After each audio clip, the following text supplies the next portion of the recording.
കേന്ദ്ര സർക്കാർ വന്നിട്ട് 12 വർഷമാകും. ഇവര് വരുന്നതിന് മുമ്പ് പറഞ്ഞത്, കാരണം രാജ്യത്ത് കരിഞ്ചന്ത പൊഴുത്തിവെപ്പ് ഇതെല്ലാത്തിനെതിരെയും ഇവര് ഇത് ചെയ്യുമെന്നാണ് ഇവര് പറഞ്ഞത്, നിർത്തലാക്കുമെന്നാണ് പറഞ്ഞത്. അതെ. പക്ഷേ സർക്കാർ പൊതുജനത്തിനെ കൊള്ളയടിക്കുന്ന ഒരു അവസ്ഥ ഇത്. കേന്ദ്രത്തിന്റെ ചുമതലയിലിരിക്കുന്ന രാഷ്ട്രീയക്കാര് ഇത് അവരെ അറിയിച്ച് ഇതിന് പൂർണ്ണമായി വേണ്ട നടപടികൾ ചെയ്യുക. അതെ.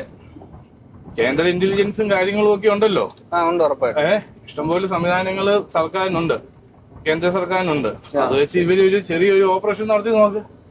അതെ, ഉറപ്പായിട്ടും ഇതിന്റെ സത്യാവസ്ഥ നേരിട്ട് തന്നെ കാണാവുന്നതേ ഉള്ളൂ. വെറുതെ ഒരു ലോറി വെറുതെ ഒരു ലോറിയില് ചുമതലയുള്ള ഒരു ലോറി പറഞ്ഞ് നമ്മൾ വേണമെങ്കിൽ നമ്മൾ കൊണ്ടുപോവാം.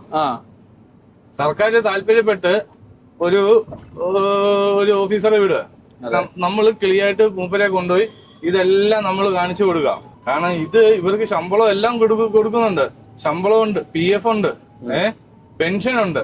ഇതെല്ലാം മേടിച്ചിട്ട് പൊതുജനത്തിന്റെ കാശ് കൊണ്ട് ഇത് മേടിച്ചിട്ട് വീണ്ടും ഇവര് പൊതുജനത്തെ തന്നെ കൊള്ളയടിച്ച്. ഇതിന്റെ മറ്റൊരു പ്രത്യേകത എന്ന് വെച്ചാൽ ഇത് 24 hours ഉള്ള ഡ്യൂട്ടിയാണ്.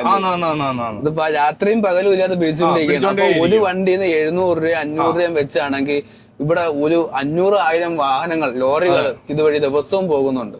അതെ. അപ്പൊ ഈ കണക്കൊക്കെ ചെറിയ കണക്കൊന്ന് കൂട്ടി നോക്കിയാണ് ഒരു 700 അല്ലെ 500 ഇൻറ്റു ഒരു എത്ര ഒരു ദിവസം ഒരു 50 വണ്ടി കൂട്ടിയാൽ 25,000 രൂപയായി.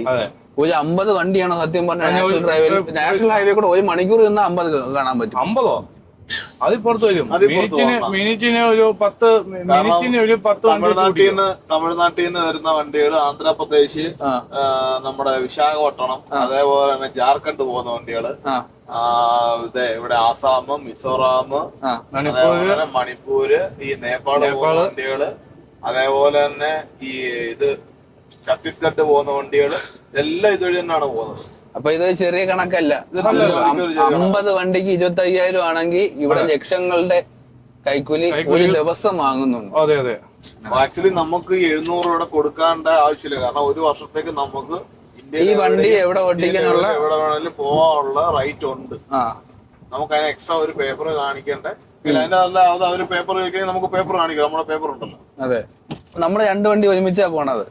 അതിന്റെ ഒരു ന്യായം എനിക്ക് മനസ്സിലാവുന്നില്ല. കേരള രജിസ്ട്രേഷന് 700 രൂപയും തമിഴ്നാട് രജിസ്ട്രേഷന് 500 രൂപയും. അത് പിടിച്ചുപറിയിൽ അങ്ങനെ ഒരു വ്യത്യാസം എന്താണെന്ന് എനിക്ക് മനസ്സിലാവുന്നില്ല. അത് നമ്മളൊട്ടും കണ്ടുപിടി, നമ്മളൊട്ടും ഇഷ്ടമല്ലേ. പക്ഷെ വേറൊരു രസമുണ്ട്, ഈ പോകുന്ന പൈസ എല്ലാം നമ്മുടെ കിട്ടുന്ന പൈസക്ക് അതുകൊണ്ട് ഇതെല്ലാം പോകുന്നു. അതെ, നമ്മുടെ ലാഭത്തുനിന്നാ പോണല്ലേ. അതെ.